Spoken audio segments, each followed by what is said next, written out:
Déception de ne pas avoir pris 3 points, oui, mais c'est la déception par rapport à à nos rêves les plus fous. On a pris un point et par rapport à la deuxième mi-temps qu'on a faite, c'est un bon point. Ouais, je pense que nos joueurs, notamment offensifs, n'ont pas forcément été au niveau auquel on les attendait sur le match d'hier. Ça n'a rien à voir avec l'état d'esprit, parce que l'état d'esprit était très bon, ils ont encore beaucoup couru, ils ont encore beaucoup dépensé, mais c'était plus dans la justesse technique où on a eu des difficultés. Thomas, c'est plus un joueur de profondeur, c'est moins un joueur il a plus de mal quand il doit venir s'intercaler entre des lignes.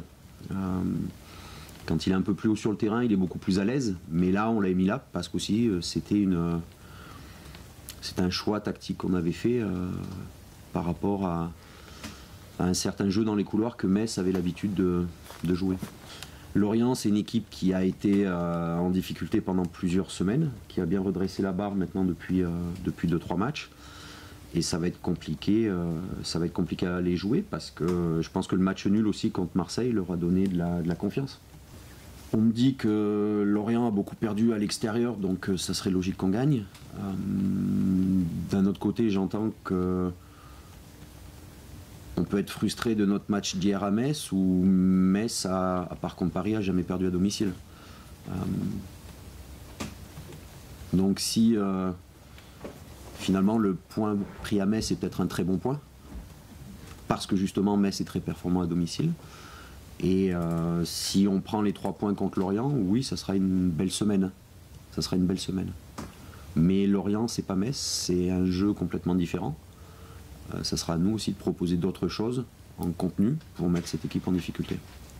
On a un peu trop minimisé notre victoire contre Lille je dirais d'un point de vue peut-être de contenu, parce que c'était pas un match où il y a de grandes envolées, mais de jouer contre Lille, c'est jamais facile. Même à Lille en difficulté, toujours une équipe difficile à bouger.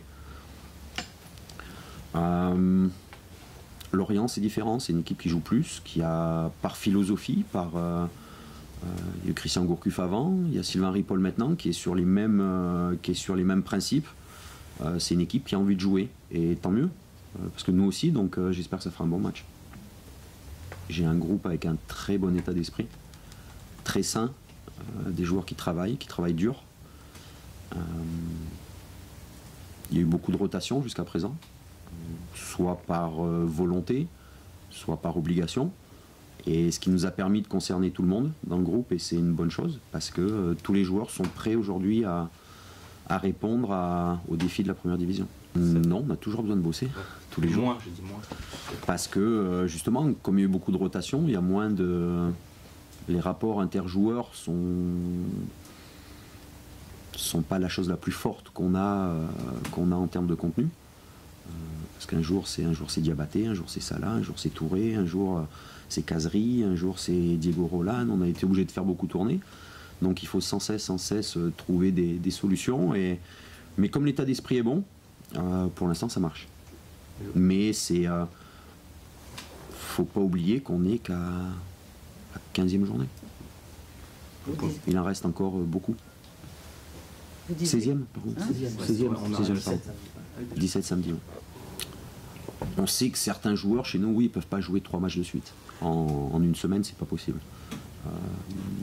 Donc forcément, c'est quelque chose qui compte dans notre réflexion. On a vu contre Lille, on avait laissé Kazri, Sertic sur le banc. C'était parce qu'il y avait une semaine à 3 matchs. C'était pour les garder un peu pour les 2 autres matchs. Ça continuera certainement ce week-end. Thiago donc, avait eu une grosse blessure musculaire qui nécessitait entre 6 et 8 semaines je dirais, pour être de nouveau disponible. Là, il est au terme des 8 semaines. On a fait une opposition hier, justement pour Thiago, pour Marc, pour Henri CV, pour Maxime Punje, pour des joueurs comme ça, qui doivent un peu gagner en temps de jeu pour reprétendre être sur le terrain. Il est quelque part opérationnel, si vous le souhaitez. Il sera opérationnel rapidement. Ou ce week-end ou le week-end d'après, mais il sera opérationnel rapidement. Bah, si je lis le sondage, c'est pas une question de popularité, c'est une question de... J'ai lu comme vous, est-ce que vous avez une bonne ou une mauvaise opinion? D'avoir une bonne opinion de Bordeaux, c'est tout à fait logique. C'est un club sain. Les clubs sains, généralement, on les aime. On a une bonne opinion d'eux. Bordeaux, depuis maintenant quelques années, a gagné tous les titres disponibles en France. Donc forcément, c'est un club qui compte. C'est un club historique, qui a une histoire, qui a une culture. Donc forcément, les gens ont une bonne opinion d'eux.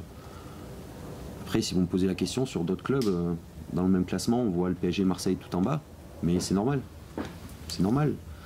Parce qu'il y a beaucoup de supporters de Paris qui ne diront jamais que Marseille, c'est un bon club et vice-versa. Mais c'est bien que les gens aient une opinion positive de Bordeaux. Parce que c'est aussi une reconnaissance du travail des dirigeants maintenant depuis de longues années.